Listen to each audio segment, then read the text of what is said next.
Leaders, I want to talk to you. You see, your teams are experiencing heartache in the pivot of the last handful of months.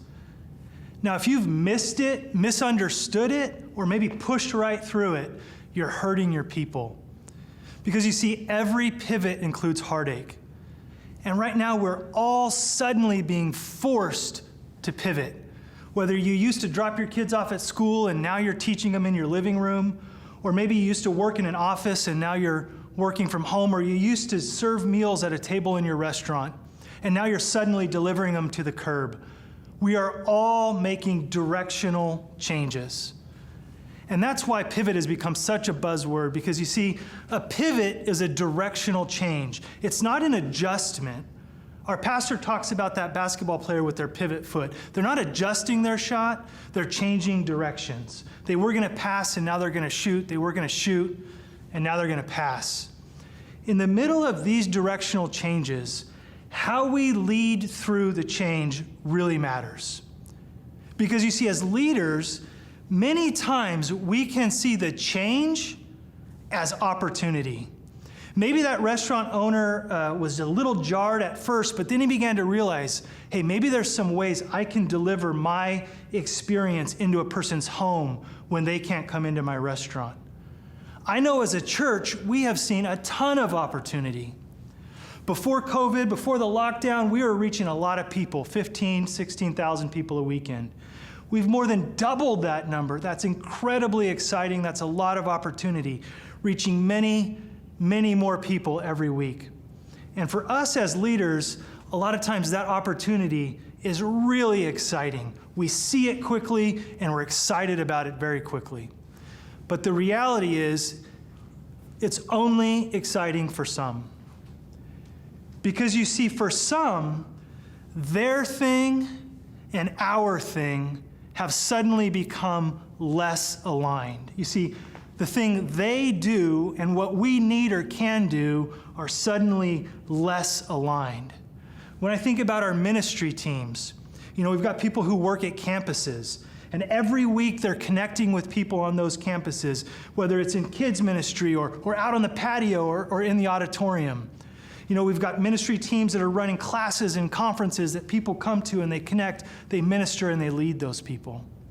You've got that server in the restaurant. Their whole life they've been providing an experience at a table in a restaurant, and now suddenly that restaurant is closed. I've got a good friend. She's a hairdresser, and she performs her craft inside of a salon. Well, now all of a sudden people can't come to that salon.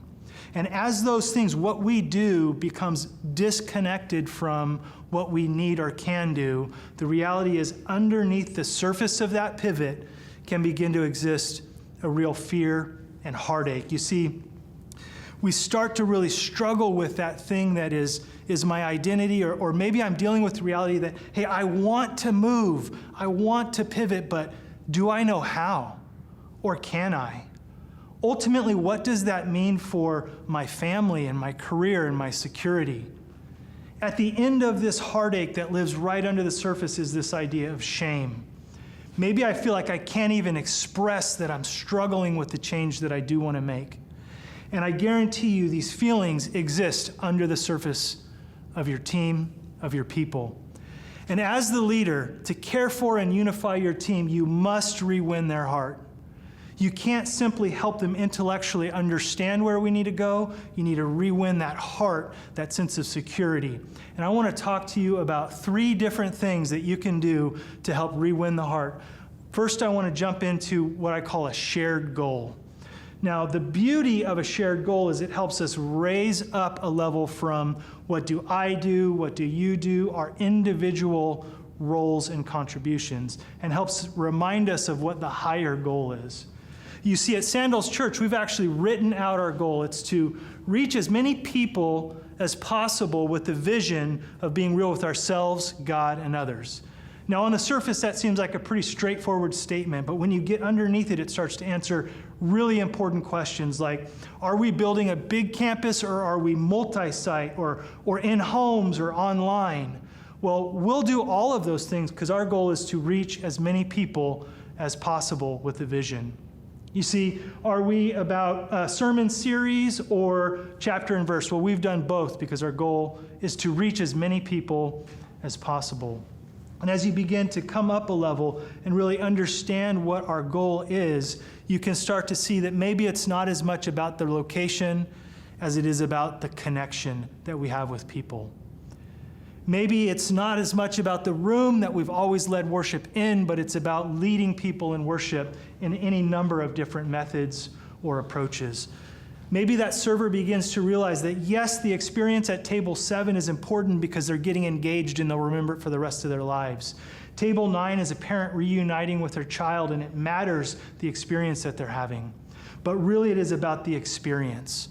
And maybe that's something we can deliver in a different way. Maybe that person who is a hairdresser, they begin to understand people come to the salon in part because they can feel seen and known. It's a familiar and comfortable place. They can leave feeling beautiful. Are there ways that we can deliver that feeling for that person that may not be so connected to that environment or that chair? We're all called to people, not methods or formats. It's something deep in our DNA that we want to be connected to one another. We want to be part of one another as we deliver services and experiences and products to people, about that connection that we can have and create over the method or formats. I want to challenge you to get below the surface and really understand the heartache that lives there so you can begin to help your team move through it as they embrace a shared goal. The second thing I want to talk about is experimentation. This one's a little bit more practical because you see, as you're moving from here to there, you're making that directional change. Inevitably, you've got to stop focusing on a culture of refining excellence, perfecting that thing we used to do. We've been doing it for so many years, we're making it perfect. We've got to move from that culture to a culture of experimenting and innovating towards the new thing. Our market has shifted and we've got to move to meet it. The beautiful thing that happens as you do that practical work of shifting with the market is that you're actually able to begin playing together. The team begins to play together, and what that does is create common ground. It's no longer about this person or that person. They know exactly what we need to do. Well, just tell us and we'll all do it. We've begun to realize that, hey, we all need to play together because no one knows what next year looks like. We're pivoting, we're moving from one place to another, and we're experimenting. This sense of common ground helps everyone's insecurity to kind of subside. We're all together, we're working, we're experimenting to figure out where we need to go. We've got a good shared goal and we're experimenting together. This begins to help some of those feelings of insecurity and fear subside. I can play a role in the new thing. I can move where we're going because we're all learning where we're going together. Now, lastly, I want to talk to a different group of people who really need to become the encouragers of the organization. Because you see, for some, their thing and the organization's thing has suddenly and unexpectedly become more aligned. What they do and what we need is suddenly come right together in a new fit. You see, for us at Sandals Church, a great example is the digital media and our online teams. All of a sudden, when church went from all live to primarily digital, there's more resources, there's more decision making, there's budgets and staffing. We built this entire studio in the last couple of months just to support the efforts of those teams. Well, the reality is if you find yourself in that spot, there is a real temptation towards pride. Finally, I got my thing. Finally, it's my moment. We're getting the things we need. We're getting the attention that we need. I want to caution you as the leader to be mindful if you see that happening, and as the individual to be mindful if you feel that welling up inside of you. Because the real win for you is a spirit of encouragement. Spirit of encouragement. As you're helping the team move in the new direction, a spirit of encouragement is what brings everyone along, because ultimately we'll need all of their energy.